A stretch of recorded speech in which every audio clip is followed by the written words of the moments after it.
Welcome back to the Right Wave Audio community. My name is John, and for this video, we'll be upgrading our newly acquired Emotiva flagship processor, the RMC-1, from version 2.5, which is from January of this year, to the latest 3.1 firmware that got released November 16th.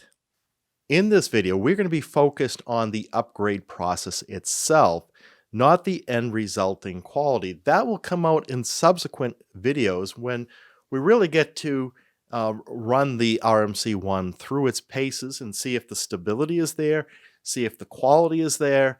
And, we're of course hoping for the best with this newly acquired processor that we hope to have in our system for a long time.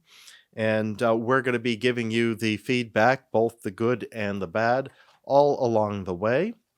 This version 3.1, as we look on it on their website, it's intended to give you the highest level of stability this product has seen. And of course, this RMC-1 and its family, the RMC-1L, as well as the XMC-2, have faced some concerns with the community over the stability, the quality there, but Emotiva has stuck with it. They've come out with new firmware along the way, which is very healthy to see.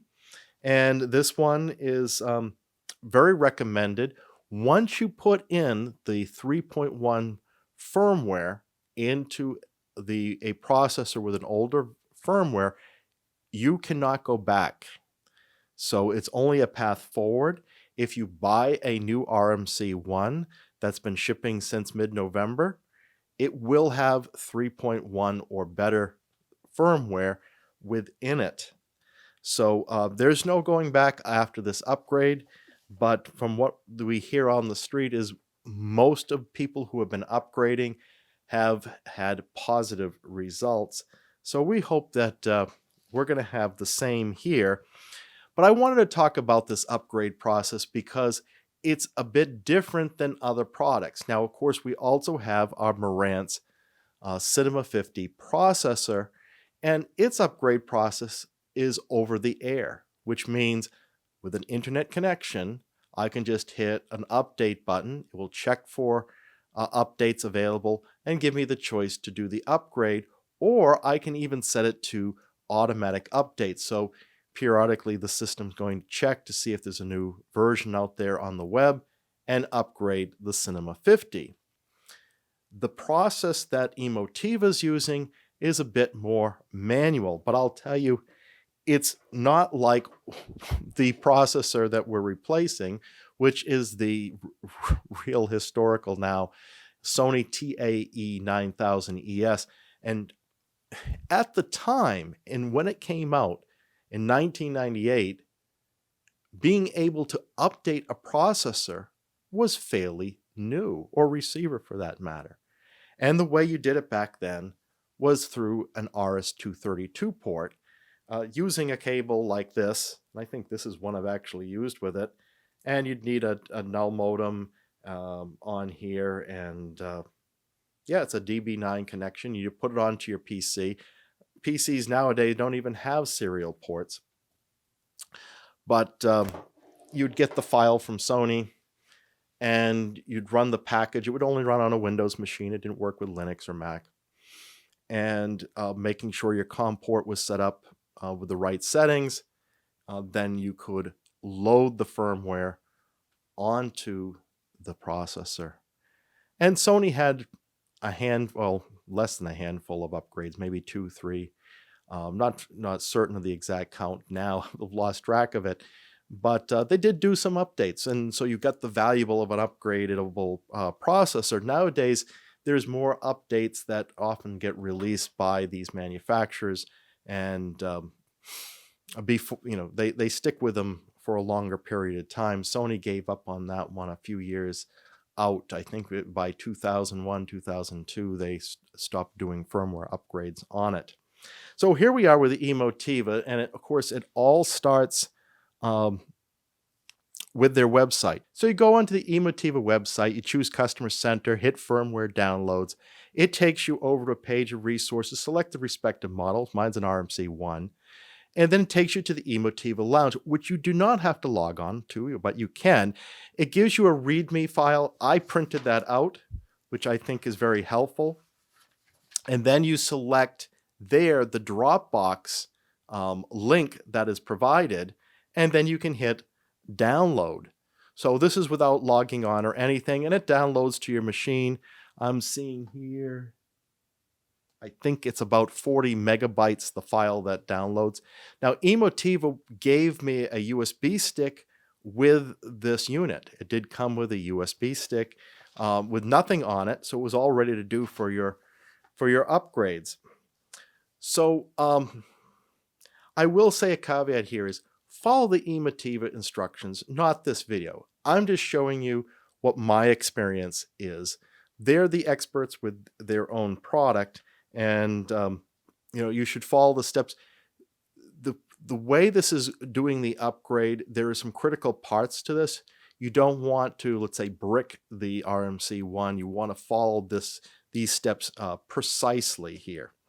So once you get the file downloaded, you want to copy it over to that USB stick, and then you're done with the download side. So you go over to your RMC-1 processor, you start it all up, and it goes through its normal startup sequence there. And what I'll do is went into the menus here, and the first thing that they recommend is that you do a backup. So you go into the advanced setup, you do the backup settings, and are you sure? You hit the up button and then to the left to confirm. And when you do that, now it's going to do this internally if you don't put a USB stick in. They recommend on their instructions that you actually put the USB stick into the RMC-1, and that way you have a copy in case things go really wrong of your setup. Now, I didn't really fully set this up. I put a couple of distance settings in my processor, and then it worked fine. So you repeat the process. When you have the USB stick in the front of this processor, it recognizes that. So you don't have to tell it whether you're doing internal USB. Just the fact that there's a USB plugged in, it's going to swap over to that other storage media. So we just went through this while I was talking here. It got stored onto the USB stick. And at this point, what I wanted to also look at was the current version that was installed. I was pretty sure this was 2.5, and it does indeed say version 2.5 from January 14th of 2022. And that's the main firmware revision. They also got versions for the kernel and the and other things. So at this point, it asks you to do a factory reset. So we go and do this, and it asks you to wait. And you can see on the front of the panel, the little progress bar that happens, versus the on-screen display is just going to give you a please wait. So I kind of like the progress bar you get on the front of the RMC-1.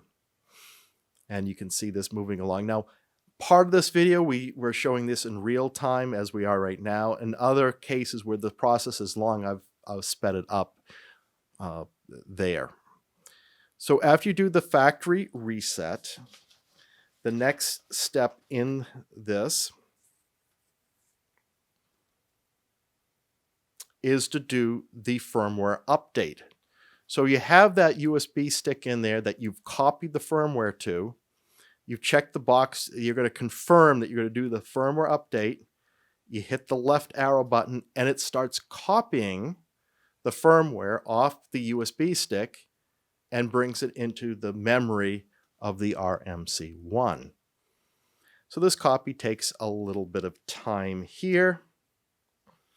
And what I've done, this I believe is running right now, what you're seeing here, about 1,000 times faster. Now, Emotiva says the whole process takes around 10 to 15 minutes, and that was pretty accurate. I think I was closer to the 10-minute side of things when this happened. So right now it's running at 1,000 times of the speed here. So it does the copying. And after it does the copying, it goes through this unpacking phase. And I don't think it's quite hit that yet on the on-screen we have right now yet. But again, this is 40 megabytes that are getting transferred onto this embedded system. So you notice here that I do have the screen going here, and now it's saying unpacking. So that the background is the Apple TV doing its screensaver type of thing. So it's still saying unpacking on the television screen, but then it goes to shutting down on the RMC-1 after a while. It never says unpacking on the on-screen, and then all of a sudden your screen goes away. And after that point, I rely 100% on what's on the RMC-1 front panel. So it goes and gives you various messages such as the file system 101. It does a kernel 100. It does a check of the firmware package. It finds the firmware package for the RMC-1. It checks HDMI 1. It does a check of, it says D audio, maybe digital audio. Then it finds the EDAC. Then it does a check of the analog audio. It says A audio. I'm assuming it's analog audio. Then it finds the ARMC1, whatever that means. It verifies the main application. Does the main application. It verifies the DSP1. It verifies DSP0, I should say, then DSP1, takes care of those, verifies USB, verifies HDMI, puts that all in, verifies the front panel. Then it does a restart of the whole system. And then it does updating fonts. And when it finally says fonts complete, it does a restart on its own. At that point, the firmware should be installed. Now, they give you some notes in here that if some reason things get hung up, they ask you to be patient. They give you some guidance on what you could do if it fails. But I went in at this point and I did check the version and confirmed indeed it's version 3.1 that is now in my RMC-1. Then we do a factory reset. And this goes through very similar to what we did initially, but this, I guess, does this final reset under the new 3.1 environment. And once that factory reset is all complete, they ask you to power off the RMC-1. So I have to get up, and this is a hard switch. They want you to go around to the back of the RMC-1 and hit the actual power switch on the back of it. So I do that.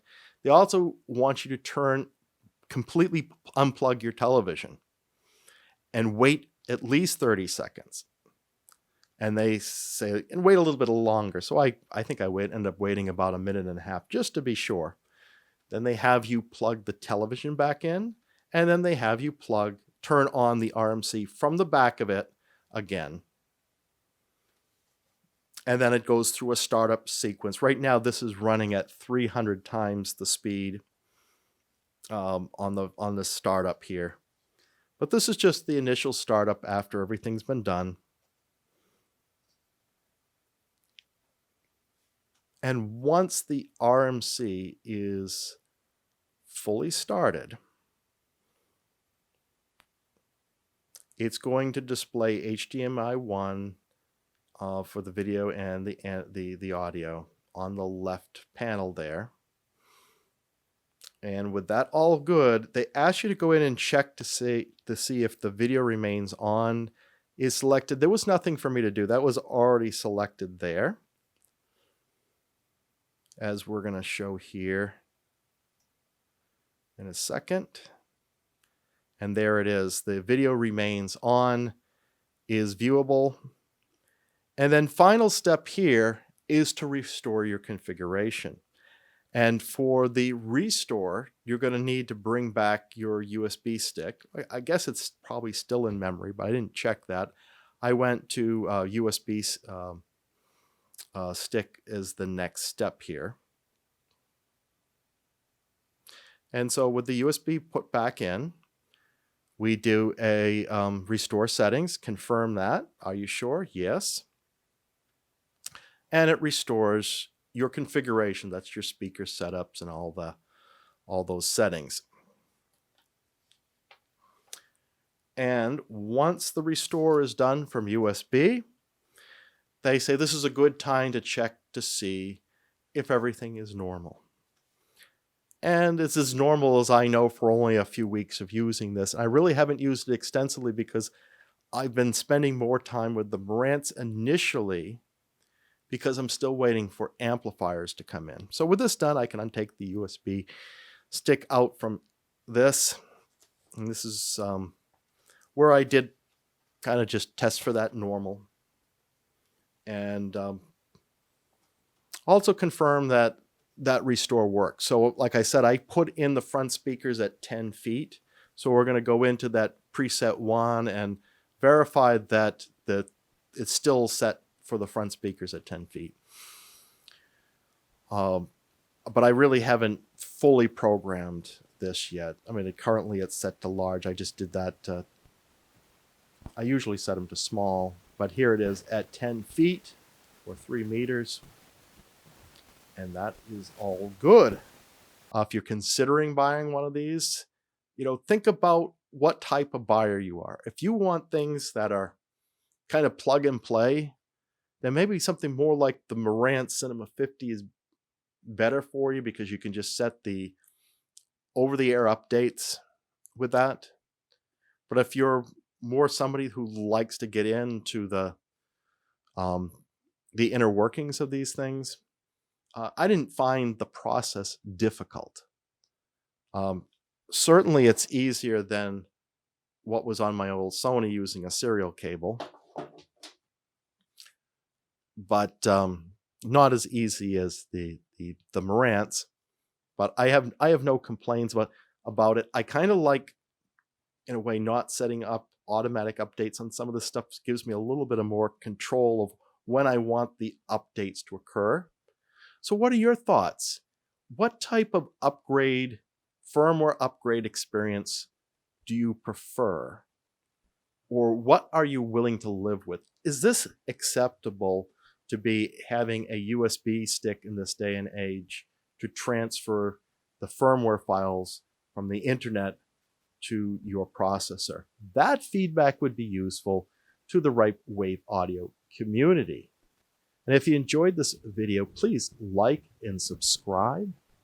And if you want to take your commitment to this channel to the next level, you can go to the patreon.com/Ripewave and consider a donation there, or just a one-time donation with a thanks button on the YouTube page. That would be much appreciated. But in all cases, you can hit the bell notification so you'll be notified when the next video is posted without any additional expense, and we'd love to hear from you again. Until then, keep evolving your audio experience.